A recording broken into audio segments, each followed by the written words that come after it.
Well, unsurprisingly, given what is happening there, Lebanon has been ranked as the world's angriest country. That's according to a new global emotions survey by Gallup.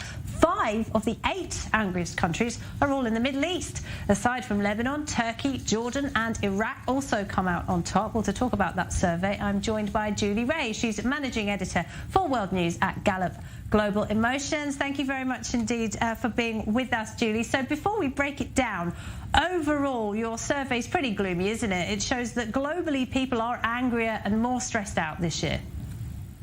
Right. We saw a continued increase. We've been seeing rising negative emotions over the past decade, but we did see those taken to a new level in 2021. Middle East countries come out on top constantly for negative experiences and anger. Is that a new trend that you're seeing? No.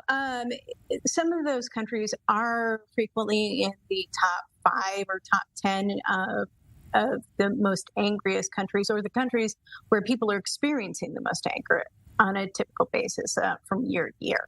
But Lebanon, Turkey, those for the past few years have been at the top of the list. Do you break it down by men, women, age, that kind of thing? We do. We do see that women's experiences are different from men's. Women tend to be more stressed, worried, and experience more sadness than men do in a lot of the countries, and you see that around the world. Yes, because you also listed the world's saddest country, and Afghanistan was the top of that list, wasn't it?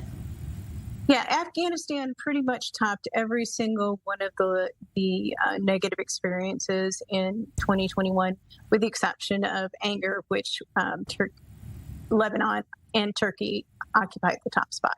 And of course, Iraq and Afghanistan and Lebanon are going through specific conflicts and an unprecedented economic crisis in the case of Lebanon. But why do you think Turkey is on there?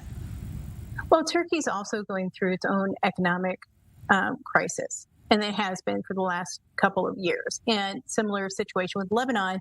You know, this isn't the emotions in Lebanon being in the state that they're in isn't a new thing. It actually goes back a couple of years. But we did see in 2021, you know, on the other side of the Beirut port blast, that things got even worse. Understandably so. What about the Arab Gulf countries? Where do they rate when it comes to happiness?